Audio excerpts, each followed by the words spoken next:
So many people think it's a willpower problem or their fault, like they're just some broken human because they struggle with food, binge eat, emotionally eat, or overeat. In this video, I'm gonna show you that it's not your fault. I'm gonna show you what is happening underneath the surface in your brain and body that's causing it, and how to work with your brain and body instead of working against it so you can be set up for freedom.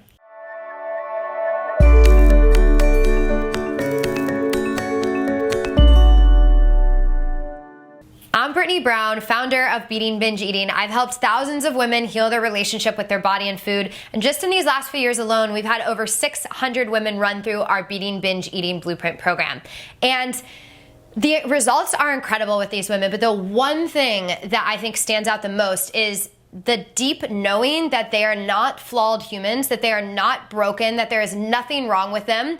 Their brain, their body is just kind of wired to eat, and we can rewire them for freedom. So when I say wiring, it's kind of like programming. I'm gonna give you a little analogy. Imagine a grass field and you walk across it once, right? Cool. You walk across that same path again and again and again. Before you know it, there starts to become a little path carved through the grass. You do that 50 more times, the grass lays down, and there's this path of least resistance across the field.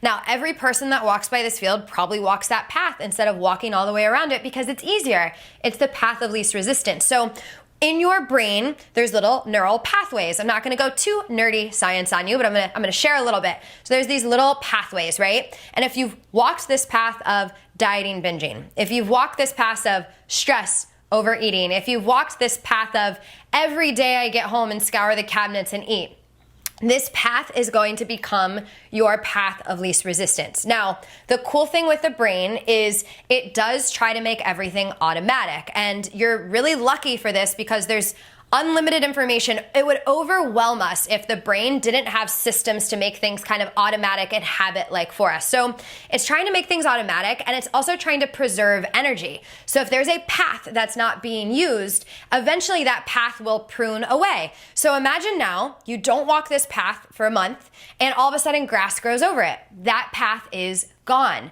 And then you create a new path of least resistance. So with our students, we are creating that new path of least resistance, which can look like freedom with your food. And so for many of you, if you're struggling and you're watching this, you have just been walking this other path that's not serving you. There's a few things that cause this path to get solidified. One is what kicks off the start of the path, and that's your brain and your body in survival mode. And this happens because of dieting. Before you say, well, I don't strict diet, healthy eating, judgment and shame around your food, tracking, plotting, planning, controlling, anything under the umbrella of disconnection with honoring your body's needs can trigger a survival mode that makes you think about food more, makes you eat on overdrive, makes you gain more weight, makes you have more food-focused thoughts, makes you feel less satiated, less satisfied so you can eat and eat without feeling full. I could go on and on and on.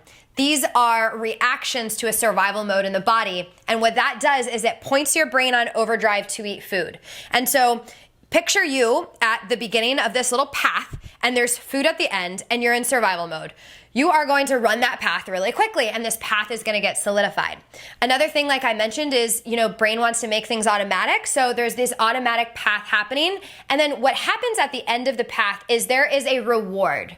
And there's different neurotransmitters that come in that do things like relax your body, give you like a little like rush. I don't know if you've eaten a lot of carbs at once and then you have that like tranquilized feeling after. This might only last for 30 seconds of tranquilness, if that's a word. And then, the guilt and the shame and the worry and all that sets in. But that little chemical reaction solidifies that path in your brain. So you have this thing triggering it, you have this reward at the end, and the path gets solidified. So there's a couple things that you must do, right? You have to kind of rewire the reward system in your brain. You have to get those neurotransmitters, those neurochemicals in other ways besides eating, and you also have to learn how to separate from these automatic urges and start choosing the path that really honors you over and over again so that path can become solidified.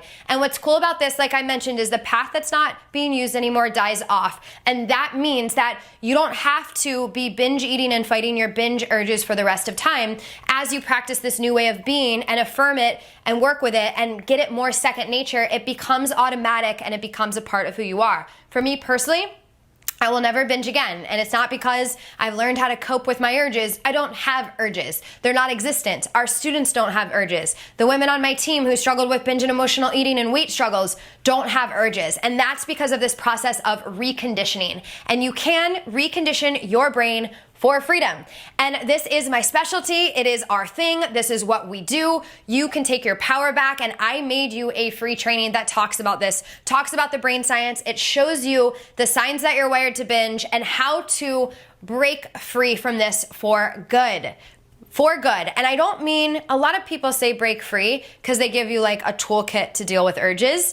With us, you get a toolkit, but this toolkit's actually going to condition your brain to not have urges anymore. And you're going to create a new path for what we call food freedom forever. And that's freedom and ease in your food, so you're freed up to focus on other things in your life that truly matter. So before we go, I'm gonna ask you, if you didn't have to ever think about what you're gonna eat or not gonna eat, or have a food-focused thought, or have a binge, or make up for a binge again, what would you be free to focus on in your life? Like, what would that do for you?